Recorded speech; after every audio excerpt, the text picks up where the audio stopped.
क्या आप भी ऐसा पेपर लिखने के ख्वाहिशमंद हैं? तो चलें उर्दू राइटिंग के हवाले से कुछ इम्पोर्टेंट टिप्स समझते हैं।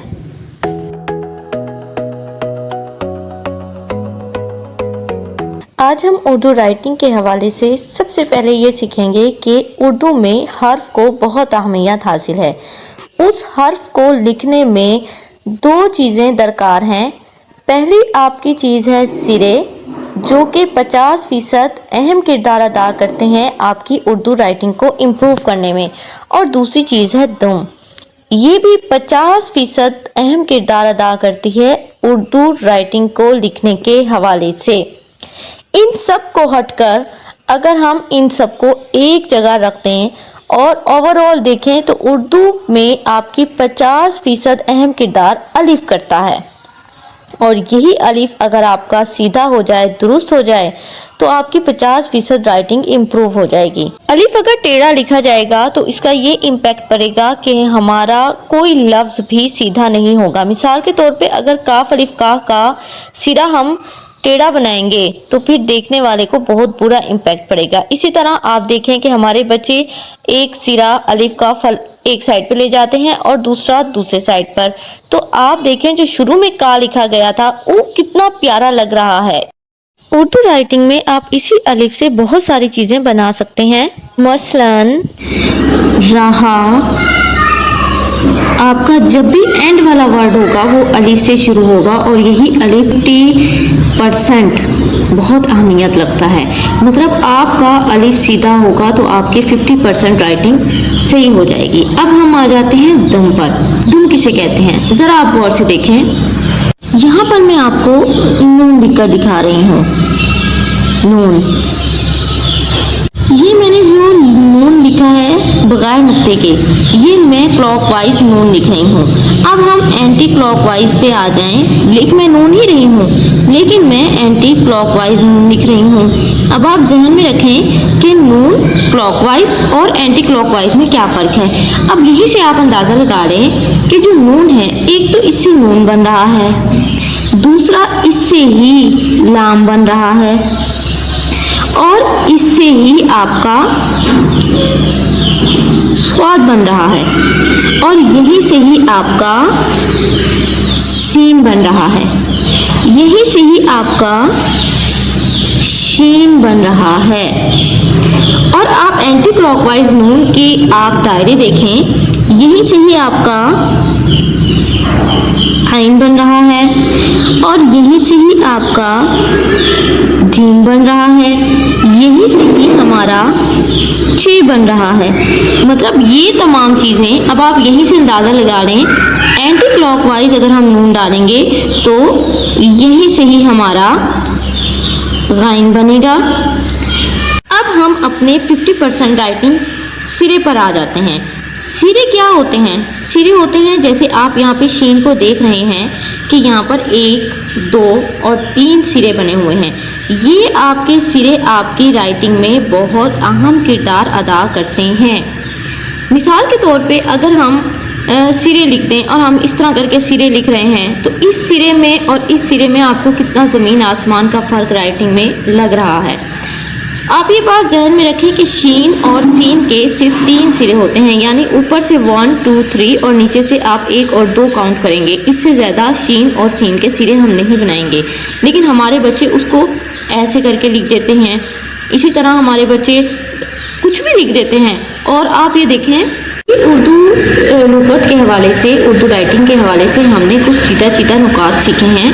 अब उसके बाद हम इसको तुक्के वाले मार्कर से लिखना सीखेंगे कि आया उर्दू की राइटिंग में तुक्के वाले मार्कर का इस्तेमाल किस कदर है। ये बात जहन में रखें कि ये मार्कर है, ये इसकी पहली नीब है और ये दूसरी नीब है। जब आप उर्दू में लिखते हैं तो आपकी बड़ी नीब राइट हैंड साइड पर और छोटी नीब लेफ्ट हैंड साइड पर होती है।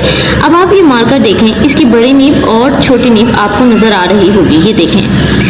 अब इसको हमने इसी वे में रखना है कि ये हम उर्दू के लिए इस्तेमाल कर रहे हैं। बड़ी नीब हम राइट हैंड साइड पर और छोटी नीब हम लेफ्ट हैंड साइड पर रखना है। अब आप यहीं पे अंदाज़ा लगा लें। पहली बात ये। दूसरी बात आप ये बात सीखें कि एक तरफ हमने सीधा रखना है, ऐसे रखना है या कैसे रखना है। अगर हम सीधा रखते हैं तो हमारा अलिफ ऐसे आ रहा है, एक हम तिरछा रख रहे हैं तो ऐसे होता है। अगर हम इस तिरछी वाली साइड से उल्टा की तरफ रख रहे हैं तो ऐसे है। ये पहला, ये दूसरा, ये तीसरा। उर्दू में हमेशा हम स्टेप 2 को फॉलो करेंगे, यानी हम अपने कलम को तिरछा रखेंगे। एक दूसरी बात कि यहाँ पर 2 एंगल होते हैं, ये वाला 90 डिग्री का और ये वाला 45 डिग्री का। उर्दू में हम हमेशा 90 डिग्री के एंगल को फॉलो करते हुए अपनी पेंसिल को टेढ़ा रखते हुए सीधा हाथ रखेंगे और फिर उसके बाद लिखना शुरू करेंगे। अब देखें आप यहाँ पर, हम अगर पहले वाले तरीके से अलिफ लिखेंगे तो अलिफ ऐसा लिखा जाएगा, दूसरे वाले तरीके से अगर हम अलिफ लिखेंगे तो अलिफ ऐसा लिखा जाएगा, अगर हम तिरछा करके अलिफ लिखेंगे तो अलिफ ऐसा लिखा जाएगा। अब यहाँ से आप अंदाज़ा लगा लें कि अलिफ लिखने के 3 मुख्तलिफ स्टेप यहाँ पे आ गए हैं। अब उसके बाद आप ध्यान में रखें, अब यहाँ पे 3 तरह से मैंने आपको लिखना सिखा दिया, पहले, दूसरे, तीसरे तरीके से, और हमारा ये तरीका नंबर 2 जो है वो हमारा ज़्यादा अहम है। इसके अलावा आप यहीं से देखें, यहाँ पे अगर हम बे लिखेंगे तो बे की अपने आप ये आपकी शेप बन जाएगी, ये जो गुलाई है बे की ये अपने आप बन जाएगी।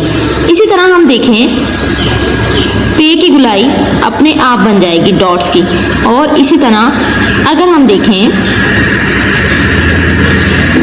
टे की गुलाई भी अपने आप बन रही है। अब यहीं पे अगर हम पुराने वाले स्टेप को देखें जो हमने पेन से लिखा था, अब हम मार्कर से लिखेंगे। अगर हम नून बनाएंगे तो आप देखें ये नून बन गया हमारा। इसी तरह हम क्लॉकवाइज नून बनाएंगे तो नून के साथ अगर हम स्वाद बनाएंगे तो ये आपका स्वाद बन गया। ये बात जहन में रखें कि हमारी जो शेप है वो हमारे माइंड से बनती है, हमारे हाथ से नहीं बनती। जब हम ये चीज़ें अपने माइंड में लिखना शुरू कर देंगे, अपने माइंड में इसकी शेप लेकर आएंगे, उसके बाद ही हम इसको ज़्यादा सीख पाएंगे। अब हमारे बच्चे तोएं कैसे लिखते हैं, ऐसे करके, जबकि ये तरीका गलत है।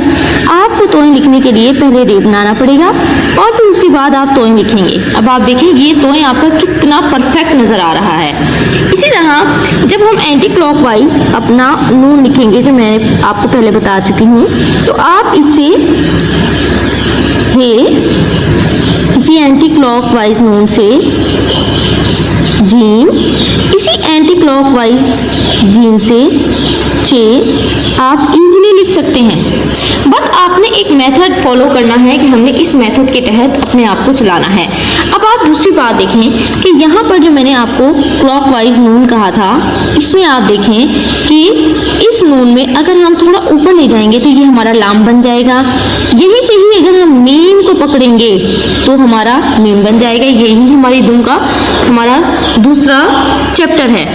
आप यहीं पे देखें कि जो हमने बे लिखा था उसी बे से आप फा भी बना सकते हैं, उसी बे से आप काफ भी बना सकते हैं, उसी बे से आप गाफ भी बना सकते हैं, उसी वाव से आप ये जो फा हमने लिखा है इसी ही हम वाव बना सकते हैं। मतलब उर्दू में आपकी राइटिंग कोई मुश्किल नहीं है, सिर्फ शेप आप अपने जहन में रखें कि एक ही लफ्ज़ को हम सीखकर बहुत सारे अल्फाज को बहुत अच्छे तरीके से बना सकते हैं।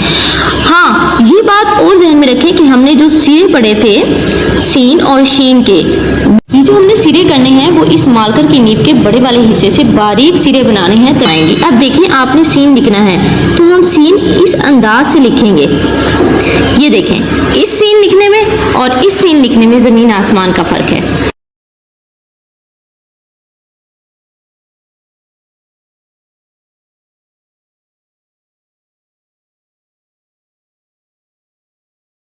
हमारे बच्चे सीन को ऐसे लिख देते हैं या फिर टेढ़ा करके ऐसे पेंसिल पकड़ते हैं, तो उनके सीन में वो नीटनेस नहीं